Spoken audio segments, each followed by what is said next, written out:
Hi, my name is Emma Hart, 23 years old, born and raised in Boston, Massachusetts. After 4 years of studying through tears and sweat, juggling classes and part-time jobs, I finally graduated in data science from Northeastern University. My graduation day should have been the moment I was honored in front of my family, with my parents smiling proudly and my younger sister handing me flowers. Instead, as I sat in the wide auditorium, the 3 seats reserved for my family remained empty. Not a single person showed up. I tried to convince myself that maybe they were stuck in traffic, that perhaps there was some surprise waiting for me. But the moment I stepped onto the stage, my phone vibrated inside my gown. The screen lit up with a notification. My mother had just posted a photo with my sister Chloe, both beaming on a luxury yacht in the Caribbean, captioned with the words, "So proud of our baby girl." That was the moment my heart shattered. The most important day of my life had been abandoned, replaced by my sister's vacation. If it were you, would you be able to endure such injustice? Tell me where you are listening to this story from, so I know I am not truly alone. Since childhood, I was always seen as the responsible eldest daughter, while Chloe, 3 years younger, was treated as the delicate princess. Outsiders might think my parents were fair, but anyone who lived under that roof for just a few days would notice the stark difference in affection.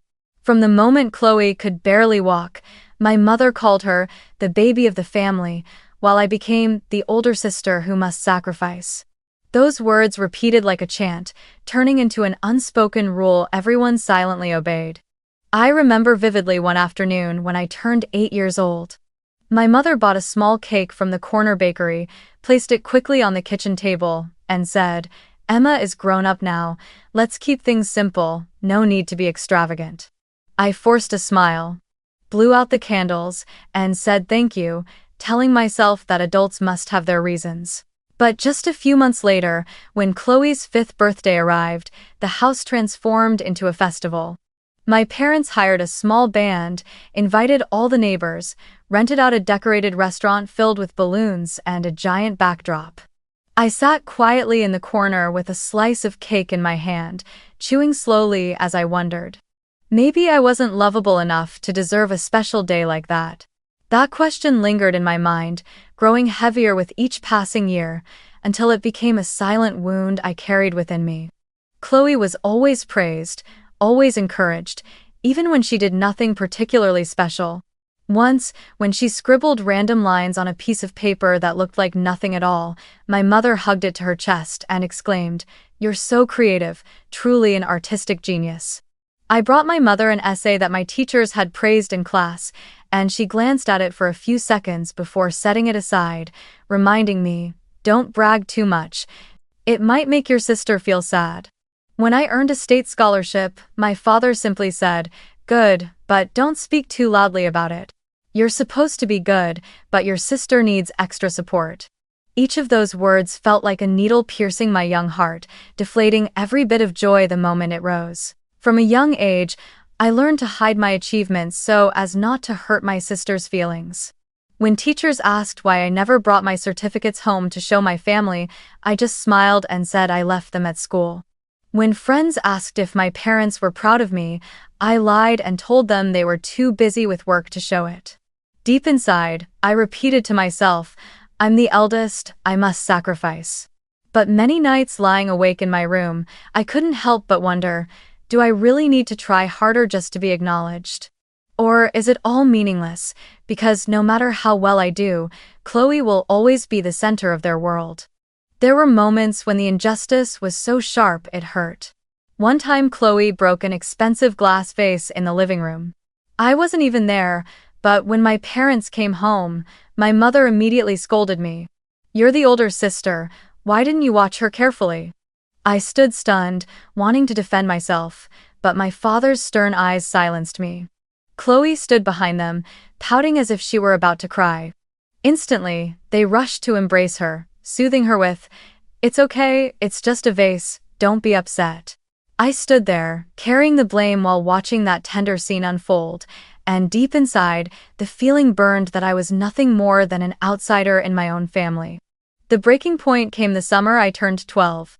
My school organized a science camp for the most outstanding students, and I was one of the few selected. I rushed home with the invitation letter in my hand, eager to show my parents, hoping this time they would truly be proud of me.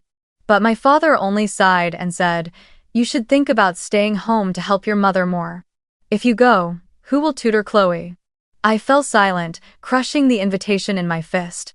Just a few weeks later, Chloe was chosen to play the spring fairy in a children's play at her school, and the entire family came along to watch. My parents filmed her, took photos, and filled Facebook with glowing captions. And me? I was once again the shadow in the background, watching my sister's radiant smile and wondering when it would ever be my turn. Those experiences etched themselves into my mind like invisible scars. Slowly, I stopped expecting fairness from my parents. Instead, I poured every ounce of my energy into studying, treating achievements as my only way of proving my worth, even though I knew deep down there would never be a hug or a congratulatory word waiting for me at the end of the journey. But how could I stop trying? If I gave up, who would I become? I was terrified that if I didn't keep excelling, I would disappear entirely from my family's sight, swallowed whole by the glow they always reserved for Chloe. The true turning point came when I received my college acceptance letter. I had been admitted into the data science program at Northeastern University with a partial scholarship. The moment I read the word congratulations, I trembled with happiness. It was the result of years of burying myself in books, of after-school study sessions, of relentless effort to escape the shadow of my family. But the joy quickly dimmed under a harsh reality. The scholarship only covered half of my tuition. The rest, housing, books, insurance, and hundreds of smaller expenses, would all fall on me. I brought the letter home, hoping my parents might offer encouragement or advice. Instead, my father simply nodded, his tone flat. "Good, but now it's time for you to learn how to take responsibility. College is where you grow up." My mother added, "At least you have a scholarship, that's better than most people." I stayed quiet, but inside, I knew the road ahead was going to be anything but easy. From the very first week of college, I was already juggling jobs. At 5 in the morning, while the city of Boston was still half asleep, I pulled on my uniform and pushed open the door of a small cafe on Huntington Avenue. The work was anything but easy. Pulling endless shots of espresso for the rushing stream of customers, wiping down tables, and even enduring the baseless complaints of irritable strangers. As soon as my shift ended, I rushed to change into my student gown and sprinted to make it to class by 9. In the afternoons, I tutored high school students in math and English, trying to pass on patience and passion, two things I felt myself slowly losing. On weekends, when my classmates went out for meals or joined club activities, I sat in my cramped dorm room, typing away to create content for an educational website just to earn a little extra. Some days my schedule was so full I forgot to eat. One winter morning, during a data theory lecture, my head spun. My vision blurred, the professor's voice faded into a distant hum. Seconds later, I collapsed at my desk. When I opened my eyes, I was lying in the school's health office, sweat pouring down my face. The nurse leaned toward me and asked, "Do you want to call your family?" In that moment of weakness, I nodded. I dialed my mother, my voice trembling. "I just fainted in class. I feel so exhausted." On the other end, she was silent for a few seconds before answering flatly. "Don't exaggerate, Emma. You're strong. You should know how to take care of yourself." Not a word of concern, not even a promise to visit. I froze, my throat tight with a lump I couldn't swallow.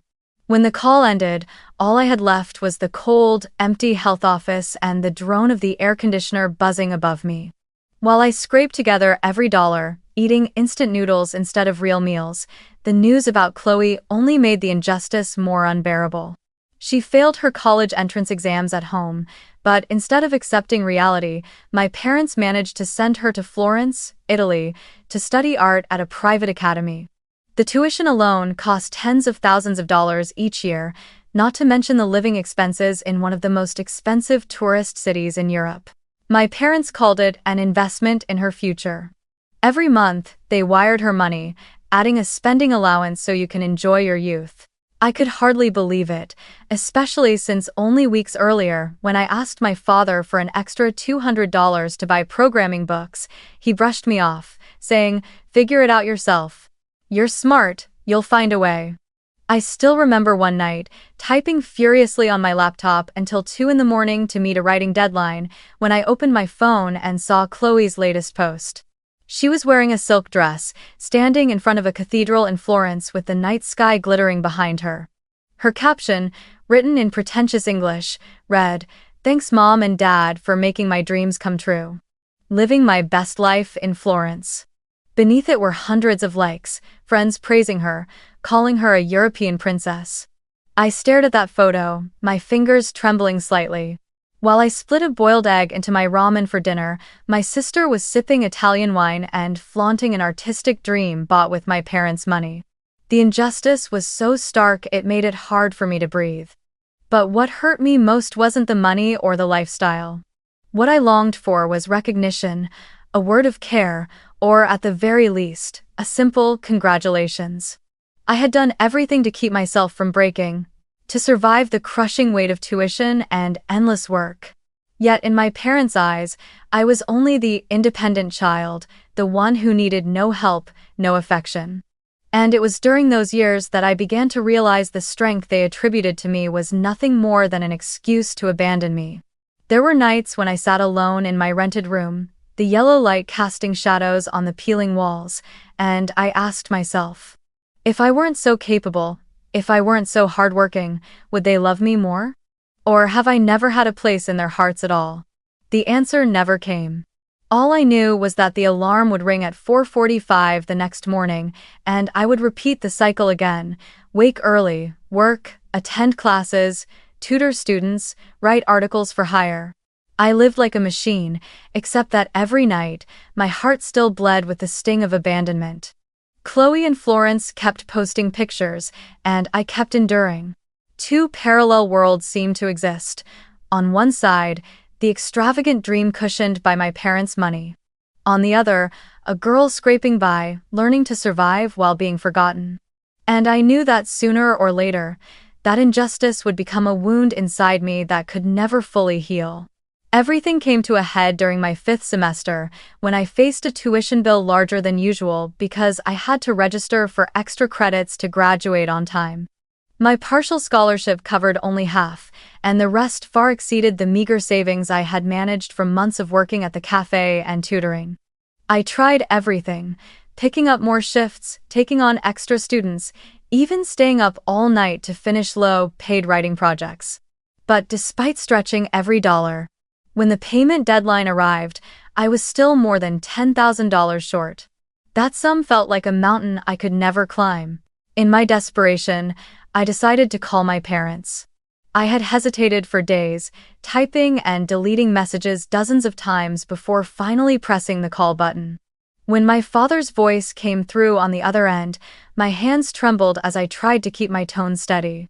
"Dad, I'm in trouble. I'm short on tuition this semester. I don't know where else to turn. Could you and Mom help me with part of it?"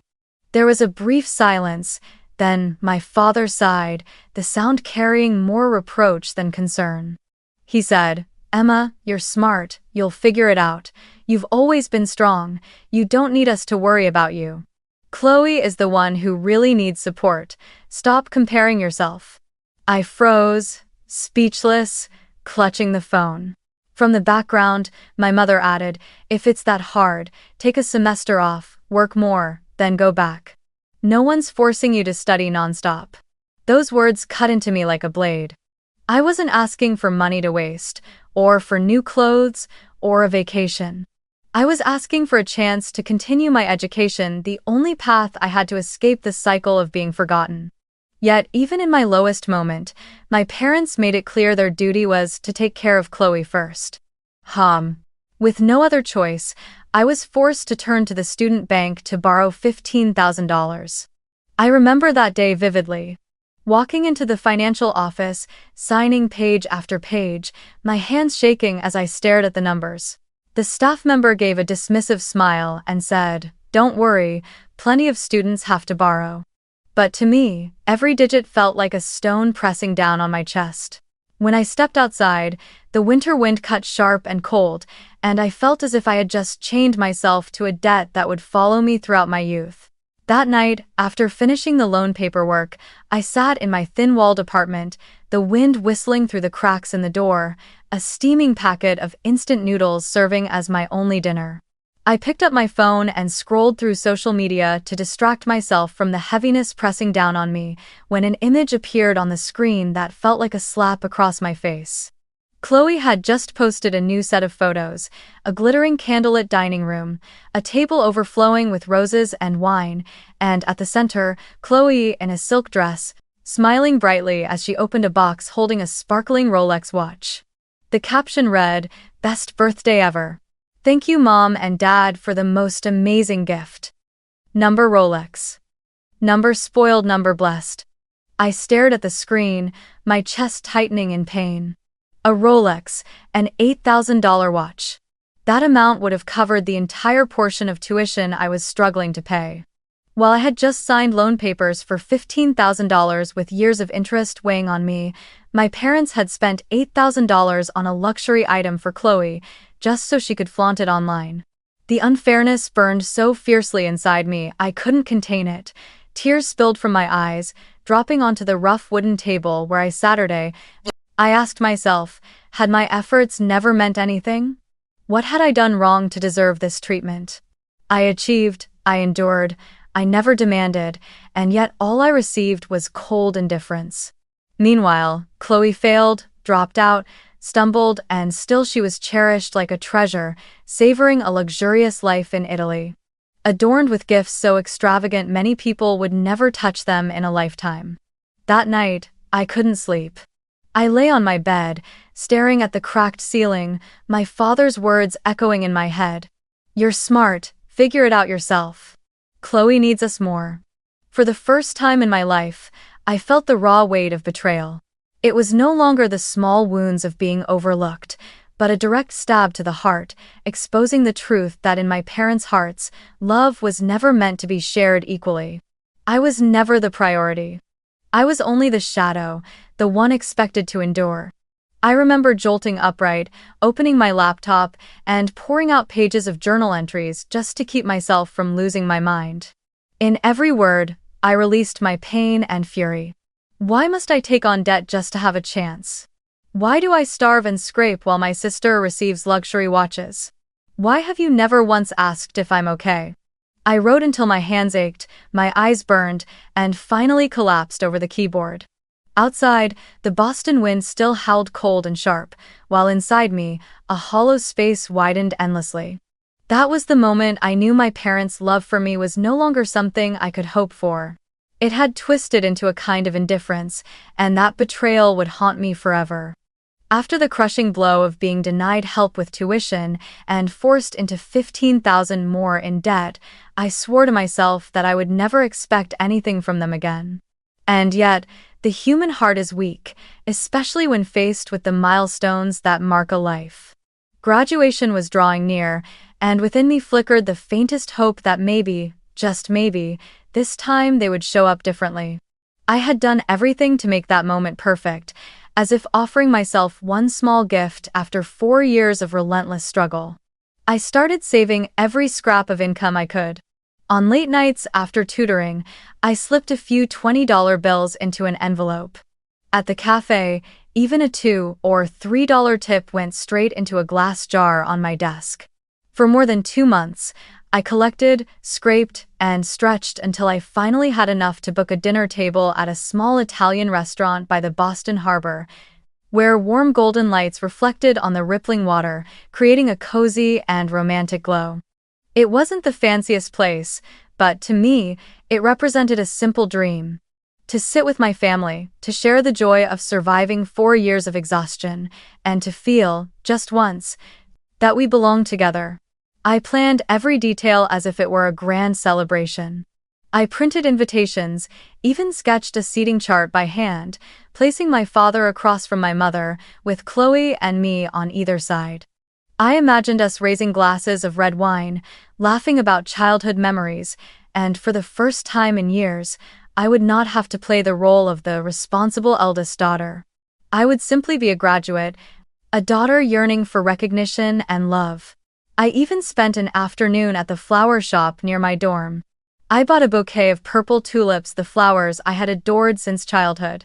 No one ever asked what I wanted for my special day, so I bought them for myself. Holding the bouquet, I felt a small sense of comfort, as if I were quietly soothing my own heart. Tomorrow, things will be different, I whispered. I believed, if only once, my parents would come and smile at me. The night before the ceremony, after neatly arranging my gown and cap on the chair, I picked up my phone and typed a message in the family group chat. 9 a.m. tomorrow, main auditorium. Family seats are in row A, section D, seat 3. Afterward, we have a table reserved at the Italian restaurant by the harbor at 12:15. I truly hope everyone can come. Remember to bring a coat, it might be chilly. I really look forward to seeing you all. I reread the message several times, editing every punctuation mark, as though my carefulness might somehow convey my sincerity. Moments later, the scene icon appeared. I sat on my bed, my heart racing, waiting. But no reply came, no emoji, no confirmation, not a single word. The screen remained silent, leaving behind a heavy emptiness.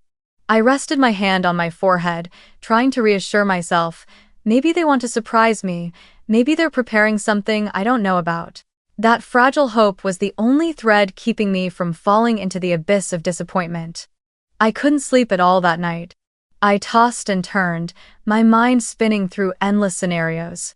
I imagined walking out of the auditorium to see my father lifting a camera, recording every step I took. I pictured my mother holding a bouquet larger than the tulips I had bought for myself. I saw Chloe rushing into my arms as if we were truly close sisters. I replayed that moment dozens of times in my head, giving my heart another reason to believe.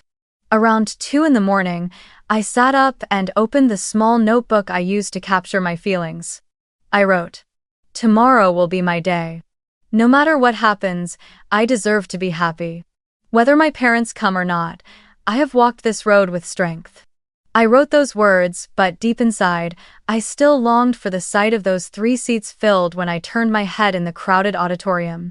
Before going to bed, I hung my gown and cap neatly on the hook and placed my polished black shoes beneath them. The bouquet of purple tulips rested on the table, their gentle fragrance filling the tiny room. I looked around, and somehow the worn-down apartment seemed warmer, as though it too was waiting for a brighter tomorrow.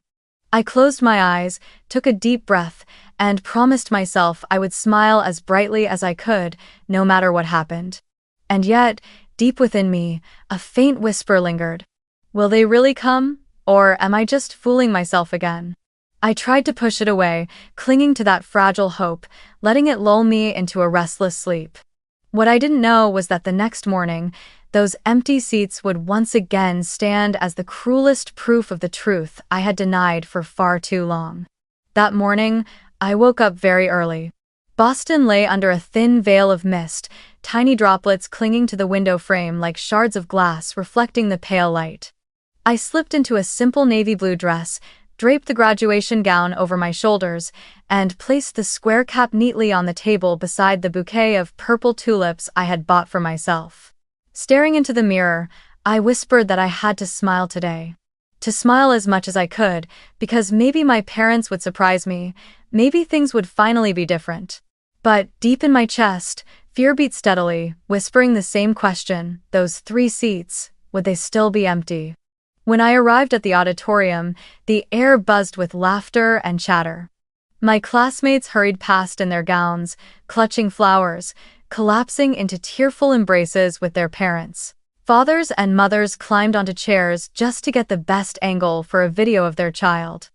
I pushed my way through the crowd, making my way to Section A, Row D, Seat 3, the spot I had so carefully reserved for my family. And there it was, all of them empty. 3 front row seats, untouched, without the slightest trace that my parents had ever intended to be there. I stood frozen, clutching the tulips so tightly that sweat dampened my palms. My eyes scanned the crowd desperately for a familiar face. There was nothing, only cheers rising for someone else's moment. Then my name was called. I drew in a deep breath and walked onto the stage. My steps felt unbearably heavy, each one stretched into an eternity. The entire hall applauded, but the sound rang hollow, distant, foreign. There was no voice shouting, "Emma," from the family seats, no camera raised high to capture the moment. Only the cold, empty chairs stared back at me, like a wound that would never close. Just as I bowed my head to receive my diploma, the phone in the pocket of my gown vibrated. My heart jolted, a spark of hope flickering inside me. Maybe it was a message from Mom or Dad, saying they were running late.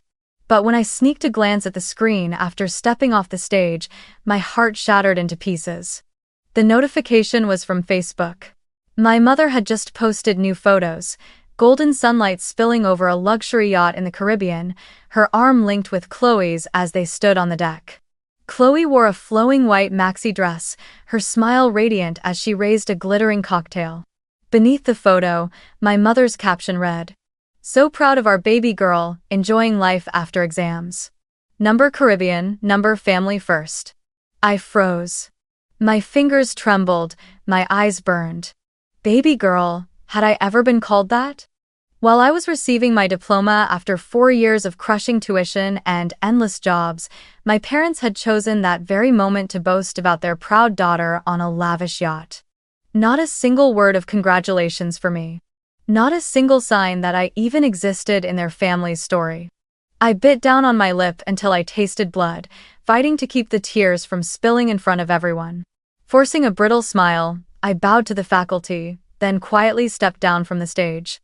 Surrounded by cheers and parents calling their children's names, I felt as if I had just performed in a play that meant nothing. The diploma in my hands felt heavy as stone, stripped of any triumph. It only reminded me that once again, I had been left behind. After the ceremony, while everyone hugged their families and posed for photos, I slipped away to a corner of the campus. I pulled out my phone and looked at that Facebook post one more time. Hundreds of likes, dozens of comments congratulating Chloe. No one knew that at that very moment, her sister stood alone, clutching a bouquet she had bought for herself, her eyes swollen and red. Quietly, I deleted the app from my screen, because I knew if I kept looking, I wouldn't be able to hold back the scream building in my chest. I walked to the little Italian restaurant by the harbor. The manager had the table ready, crisp white linens, candles flickering warmly on the surface. When I told him my family wasn't coming, he gave me a look of pity. I forced a smile, apologized, and canceled the reservation. The deposit I had saved for 2 months was gone just like that. Stepping outside, the sea wind whipped across my face, carrying a salty sting that felt like the very tears I was forcing myself to swallow. Back in my apartment, I hung the gown and cap on the hook. They no longer looked like symbols of achievement, only lifeless decorations. I placed the diploma on the desk, staring at it as if it were just another piece of paper. I dropped the bouquet of tulips onto the chair, the petals wilting, mirroring the way I felt withered and drained. The tiny room seemed even smaller, suffocating under the weight of my silence. I sat down on the bed, covered my face with my hands, and for the first time in 4 years, I broke down and cried uncontrollably. Tears soaked my palms, ran down into my collar, but I had no strength left to wipe them away. Only one question circled endlessly in my mind. What did I do wrong? Why, even on the most important day of my life, did they still choose to abandon me? I had once believed that my sacrifices would be recognized, that one day my parents would finally see my efforts. But now, all that belief lay shattered like glass beneath my feet. That night, I curled up on my bed, my back turned to the window. The noise of the street outside still echoed faintly, but I could no longer hear it clearly. In the freezing silence of my apartment, I whispered to myself, maybe I never really had a family. And in that moment, I knew a chapter of my life had closed. Only the gown hanging quietly on the wall remained, a cruel reminder that my victories had never been enough to make them turn and see me. 3 days after graduation, when the pain inside me had barely begun to settle, my phone suddenly rang. My mother's name lit up the screen. I froze, my heart pounding in my chest. A small part of me longed to believe she might apologize, that she would explain why they hadn't come to my ceremony. But when her voice came through, familiar yet cold, it extinguished every hope in an instant. "Emma," she said, as if nothing had happened. "Can you send another $700 to Chloe? We spent more than expected on the trip. Cruises are more expensive than you think." 1. I sat there in stunned silence, hardly able to believe what I was hearing. In my mind, images rushed back: the 3 empty seats in the auditorium, the trembling bouquet of tulips in my hands, the photo of Chloe smiling on the yacht. I swallowed hard, my voice catching in my throat as I said, "Mom, why? Why is it always me who has to pay? I don't have money. I had to borrow $15,000 just to cover tuition. I've been handling everything on my own. And Chloe, she's already been given everything. Why is it still me?" On the other end, my mother was silent for a few seconds, then sighed as if I were the selfish one. "Don't compare. You're stronger, more independent. You have a scholarship, a job. Chloe is fragile, sensitive. She needs more so she doesn't get hurt. You're the older sister, you're supposed to give way." Something inside me exploded, quiet but devastating. For years, I had clenched my teeth and endured, convincing myself that one day they would be fair. But those words were the final drop, overflowing the glass. My voice shook, rising higher than usual as I said, "No, Mom. I can't keep carrying the weight of this family forever. I need love too. I need care too. Why has no one ever asked if I'm okay? When will you love me simply because I'm your daughter, not because I know how to sacrifice?" In that moment, silence swallowed the line. A heavy, suffocating silence, so deep I could hear my own heart pounding. It felt like I had just committed a crime, daring to speak the truth, daring to ask for the love I should have had all along. Then my father's voice broke through, sharp and furious, every word pressed hard with anger. "Emma, the more you study, the more ungrateful you become. You compare yourself to your sister, you're selfish, you don't know how to sacrifice. We've already given you too much, and now you come back to blame us? If you want to live on your own, then go ahead. Don't call us again." I sat frozen, the phone trembling in my hands. Then I heard my mother's voice cut in, cold and biting. "That's right. If you want to separate yourself from this family, then don't come running back when things get hard." And just like that, the call ended, leaving only the hollow drone of the dial tone echoing in my ears. I sat there for a long time in the silence of my apartment, my heart feeling as though it had been ripped in two. They had just declared, in the bluntest way possible, that the love they gave me came with conditions. It only existed if I continued to sacrifice for my sister, to carry the weight, to remain silent. If I dared to speak up, if I dared to ask for even a shred of fairness, then I would be cut out of what they called family. Now, I buried my face in my hands as the tears poured out uncontrollably. But unlike before, this pain wasn't just about being abandoned, it was the shattering of my last illusion. I had believed that graduation would be the chance to heal, the moment to be recognized. But only days later, they had turned me once again into a stranger. That night, I opened the small notebook I had kept since my first day at college. My hand trembled as I wrote. "Today, my parents said if I want to live on my own, then don't call again. Maybe they're right. Maybe it's time I truly live on my own. No more waiting, no more pleading. The unconditional love I hoped for from them may never exist." When I finished, I closed the notebook and placed it on the desk beside my diploma, still lying there unframed. I looked around the tiny room and let out a long sigh. In the darkness, I realized a bitter truth. Sometimes, rebellion doesn't bring change, it only exposes more clearly the distance that has always been there. And I, Emma Hart, had officially been erased from the embrace of my own blood family. After that painful call with my parents, I drifted through several days in a hollow state. I still went to work, still tutored, still lived like a machine, but my mind felt weighted down, as if someone had tied a stone to my chest and dragged me under. I needed a place to breathe, a place where I didn't have to pretend I was fine. So that weekend, I decided to take a bus to Cape Cod, where my grandparents lived in a small wooden house tucked beneath the shadows of old pine trees. It was the only place left where I still felt some sense of peace. When I stepped off the bus, the salty sea wind brushed against my face. I saw my grandmother waiting in her worn beige sweater, her frame small but her eyes still bright. She opened her arms and pulled me close, holding me as if she never wanted to let go. "Emma, you've grown so thin," she whispered. And there was my grandfather, leaning on his cane at the porch. The moment he saw me, he folded his newspaper quickly and broke into a gentle smile. In that instant, I almost cried, because it had been so long since I felt like someone was truly glad to see me come home. That evening, we gathered around the dinner table. Grandma cooked all the familiar dishes: roasted salmon, creamy corn chowder, and the homemade bread I had always loved as a child. The warmth from the kitchen spread through the house, chasing away the coldness I had been carrying inside. We ate and talked about simple things: new neighbors who had moved in, how beautifully the garden flowers were blooming this season. But as the meal drew to an end, Grandma set her spoon down and looked at me for a long moment. "Emma," she said softly, "I heard about your graduation. Why didn't your parents come?" "What happened, my dear?" I froze, my chest tightening. For a few seconds, I thought about lying the way I always had, saying my parents were busy, that they had sent their congratulations from afar. But this time, I couldn't. My throat felt as if it were closing, but I drew a deep breath and began to speak.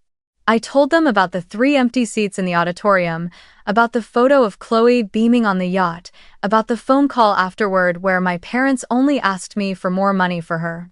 I told them about the $15,000 loan I had just taken out, and about the years of grinding work I had endured to cover my expenses. My voice shook, but I forced myself not to break down. My grandparents sat in stunned silence. My grandfather looked at me, his aged eyes flashing with a rare anger. "Emma, you said you had to take on debt, but we've been sending your parents $1,500 every month for years to help cover tuition for both of you. Could it be?" He stopped mid-sentence, as if he couldn't bear to finish the thought. I went numb. His words pierced me like a knife. $1,500 every month, that amount would have been enough to keep me from borrowing a cent, enough to spare me from countless nights working myself to exhaustion. Yet all I ever heard was, "You're strong, figure it out yourself." My grandmother placed a trembling hand on my shoulder, her eyes brimming with tears. "We thought your parents were using that money to support you both equally." I never imagined. Her voice broke, unable to go on. I lowered my gaze to the table, biting hard on my lip to hold back the flood of tears. In my mind, one question pounded relentlessly. Where had that money gone? But I didn't need anyone to answer. The truth was glaring. Every dollar had gone straight into Chloe's life, her trips, her tuition in Florence, her luxury gifts like the Rolex. And me? I was the independent child, the one left to survive without a single penny of it. My grandfather brought his hand down lightly on the table, his voice trembling with anger. "From now on, we won't be sending your parents another cent. They've betrayed our trust. Emma, from this day forward, that money will go directly to you.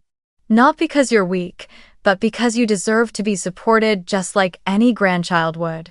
I lifted my head, tears blurring my vision as I looked at them. For the first time in my life, I felt seen. I felt recognized, not for my achievements, not for my sacrifices, but simply for being me. That night, I lay in the small attic room of my grandparents' house. The old wooden ceiling carried the faint scent of pine, and the sound of the ocean breeze drifted through the window. I tossed and turned for a long time, thinking back over all the years I had fought to survive, never knowing that help had been so close. Yet, instead of receiving support, I had been forced into debt so that Chloe could live like a princess. The pain was both bitter and strangely freeing. Because at least now, I understood that my parents' neglect was not normal, it was a betrayal. And I also understood that I was no longer alone. The next morning, as I was preparing to leave, My grandfather pressed an envelope into my hand. I opened it and saw a check for $5,000. Shocked, I stammered, "Grandma, Grandpa, I can't accept this." But my grandfather cut me off gently. "Emma, this isn't charity, it's compensation for what you should have received long ago. Use it to pay down some of your debt, and remember you're not alone." My grandmother smiled warmly, clasping my hand. "You don't have to pretend to be strong anymore. Here, you'll always be our little granddaughter who deserves to be loved." Oh. I hugged them tightly, feeling as though for the first time in my life I had touched something real true family. On the bus ride back to Boston, I gazed out the window, and a new determination welled up inside me. If my parents had chosen betrayal, then I would no longer keep silent. I would live my own life, and for the first time, I would walk forward without the illusion of their love weighing me down. In one sense, I had lost a family. But in another, I had finally found one, a place where my very existence was enough to be loved. A week after my visit to Cape Cod, just as I finished my evening shift at the cafe, my phone suddenly buzzed. My father's name lit up on the screen. I hesitated for a moment, then answered. His voice came crashing through immediately, sharp and thunderous. "Emma, you've destroyed this family. Your grandparents turned against us because of you. You made up lies, you twisted everything to make them believe. Are you proud of yourself for humiliating your own parents?" I sank into a plastic chair in the staff break room, sat upright, and took a deep breath. My heart was racing, but my voice came out steady, almost unnaturally calm. I didn't make up anything. I simply stopped being silent. I told the truth you've tried to hide for years. On the other end, I heard my mother cut in, her voice shrill with fury. "You ungrateful girl. We raised you, we sacrificed so much for you, and now you stab your own family in the back. You are nothing but a traitor." I let out a small laugh, not bitter, but relieved because at last I had the courage to say what I truly thought. "No, I'm not a traitor, I'm simply refusing to live inside a lie. I chose to stand on the side of truth, and if the truth makes you uncomfortable, then that's not my fault." A heavy silence stretched across the line. Then my father roared. "From this moment on, you are no longer our daughter." The call ended with the cold click of disconnection, leaving only the hollow tone echoing in my ear. A few days later, while I was tutoring a student, my phone rang again. This time, it wasn't my parents, it was my grandparents' lawyer. His voice was calm but firm. "Miss Hart, I'm calling to inform you that your grandparents have officially changed all legal documents. The entire education fund, along with the Cape Cod vacation home valued at approximately $400,000, will now be transferred into your name. They asked me to emphasize that this is not a reward, but rather the restoration of fairness that should have existed." I went still, my ears buzzing. I had never expected inheritance, never asked for anything material. Yet the feeling of being trusted, of finally being acknowledged, blurred my eyes with tears. It didn't take long for the news to reach my parents. The very next day, my phone rang again. This time, both of them shouted into my ear. My father thundered, "You've stolen everything that belonged to this family. You colluded with your grandparents to push us aside. You traitor." My mother followed, her voice shaking with rage. "You will pay for this. Don't think your grandparents will protect you forever. When they're gone, you'll see you'll be left with nothing." I stayed silent for a moment, then answered calmly. "If my grandparents pass away, I will still have the memory that, at least once in my life, someone truly saw me. And what about you? You will forever be the parents who chose to abandon me on the most important day of my life.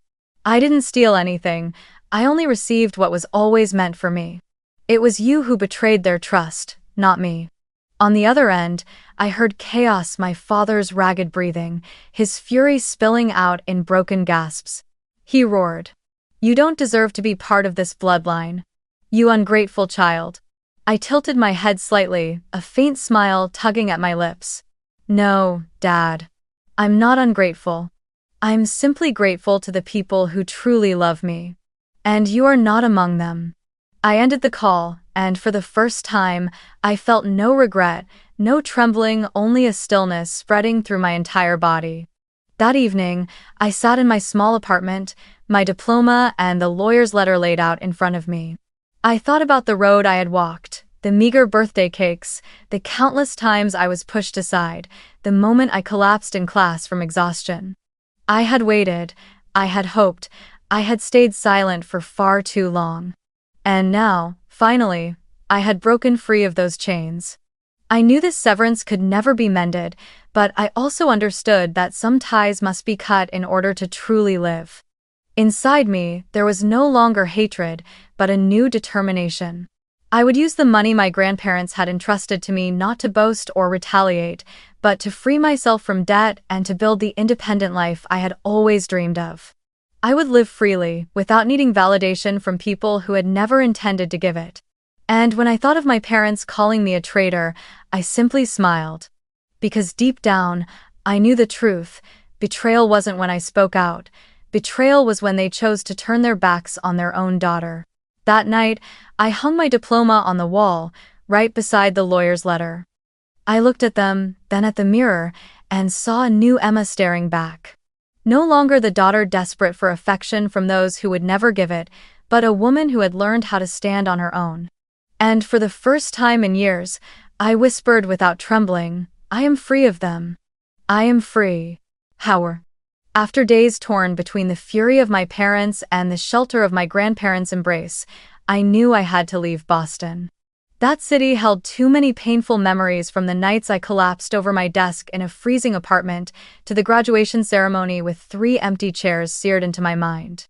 I needed a fresh start, a city wide enough to hold the unfinished dreams I carried. So I moved to New York City. New York greeted me with endless car horns, neon lights stretching into the sky, and a rhythm so fast no one had time to look back at another person's past. I rented a tiny apartment in Queens, just big enough for a bed, a desk, and a few bookshelves. It wasn't luxurious, it wasn't grand, but I called it home with a quiet pride. Because everything inside those walls was mine alone, not hand-me-downs, not leftovers, not conditional gifts, but the result of my own effort. I soon landed a job at a data analytics firm in Manhattan. It was a young startup, buzzing with energy, where every voice was heard, no matter where you came from. On my first day in the office, I sat before the screen filled with lines of code and massive data tables, my heart pounding with excitement. And in that moment, I realized this was the path I had fought so hard to carve over the last 4 years. Every late-night cafe shift, every article I typed in the dark, every tip I tucked away, all of it had led me here. In New York, I no longer had to prove my worth to anyone. No more parents comparing me to Chloe, no more warnings not to show off your achievements, you'll make your sister feel bad. I had colleagues, now people who measured me by my actual abilities. And for the first time, I felt the relief of being recognized for what I truly earned. I was no longer a shadow forced to shrink into silence. I stood in the light on my own, without needing anyone's permission. Many nights, sitting by the window watching the city lights flicker, I thought back to the old days. I saw the 16-year-old Emma scolded for winning an award without thinking of her sister. I saw the 21-year-old Emma faint in class from exhaustion, then get up alone because no one cared. I saw the 23-year-old Emma clutching purple tulips in an auditorium where 3 seats sat empty. Each of those versions of me had been a shadow, living quietly so as not to upset anyone. But now, I finally understood, it was the silence that made me disappear from their eyes. It was the courage to speak, to confront, to sever ties that was what saved me. My parents may still see me as a traitor, and Chloe may still live wrapped in their indulgence, but none of that matters anymore. I chose truth. And that truth, though painful, has become the wings that carried me out of the invisible cage I had lived in for so long. In telling this story, I don't seek pity. I want to share a message with anyone listening. Love is not a reward for the one who endures the most. Love should never be rationed out according to who is weaker or more fragile. Every child deserves to be loved equally, no matter how strong or independent they appear. Strength should never be an excuse for neglect. If you grew up in a family that always demanded you give way, that always pushed you aside so others could shine, remember this. You are not wrong for wanting to be seen, for longing to be acknowledged. If you were ever called ungrateful simply because you dared to speak, understand that you are only saving yourself from being erased. And if the day comes when you must cut ties in order to survive, know this: walking away is not always a loss. Sometimes it is the beginning of a real life. I, Emma Hart, lost my family by blood, but I found myself. I no longer wait for love from those who were never willing to give it. I have learned how to love myself and how to build a new family, friends, colleagues, people who truly see me. On the last night of my first week working in New York, I stood on the Brooklyn Bridge, the wind tossing my hair as I looked out at the glowing skyline. I whispered, "I am no longer a shadow." And in the endless noise of the city, I heard clearly the voice inside me, the voice I had buried for so many years. I deserve to be loved. I deserve to live. And I knew this was only the beginning.